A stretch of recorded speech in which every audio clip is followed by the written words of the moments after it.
So, ayun, hello, GM sa inyo guys. So, andito na naman tayo sa ating episode 4, part 9 ng ating Project Sino content. So, ngayon ang gagawin natin is maggagatcha tayo na naman. Nandito na naman tayo sa part na to.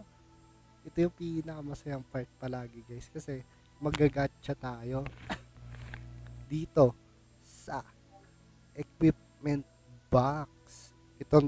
Try natin i-open yung equipment box. So, tara guys, samahan nyo ako i-open ito. At sana may maganda tayong makuha dito.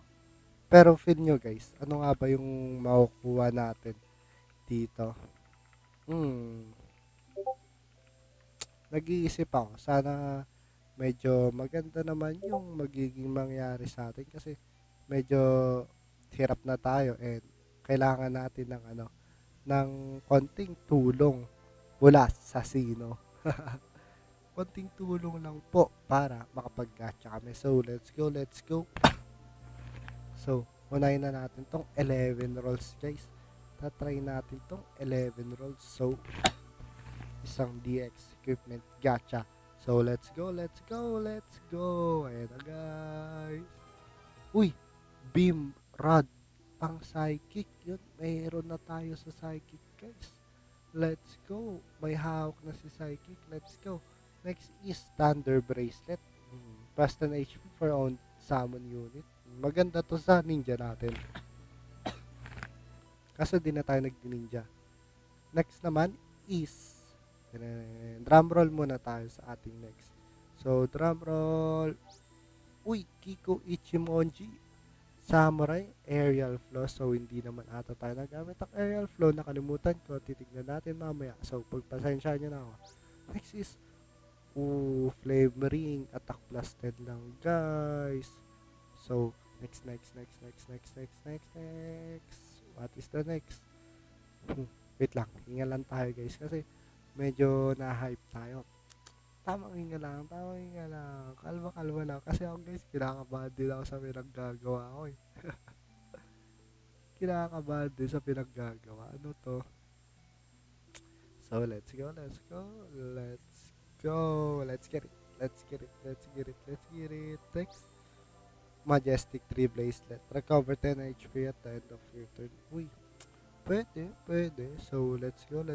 Next, Ground Ring. When in the front row, the damage taken is reduced by 3%. So, pwede natin tong gamitin sa ating um, breaker. Ay, hindi. Sa ating front lane. So, let's go. Uy, meron tayong sword beam para sa ating breaker. Ilan na lang?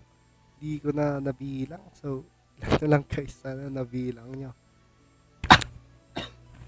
Kasi,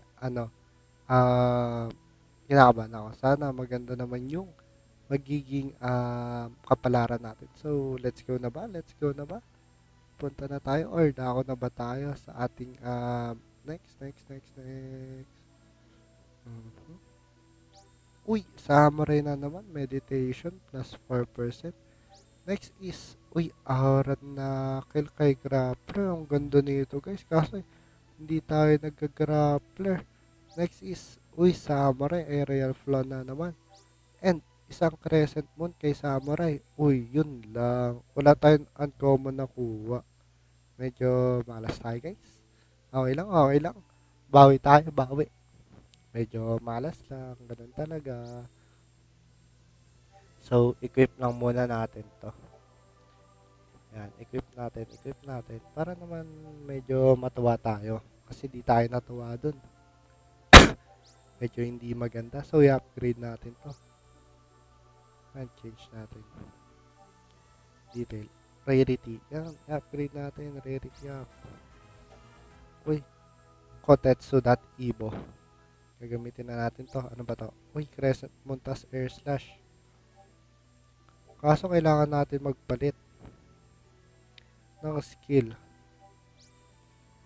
Wala tayong air slash. Alam ko ito yung air slash eh.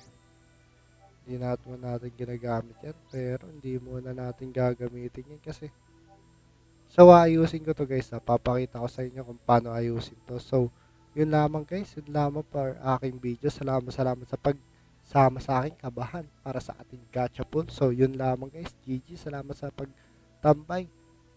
I love you guys, bye bye, Morty out.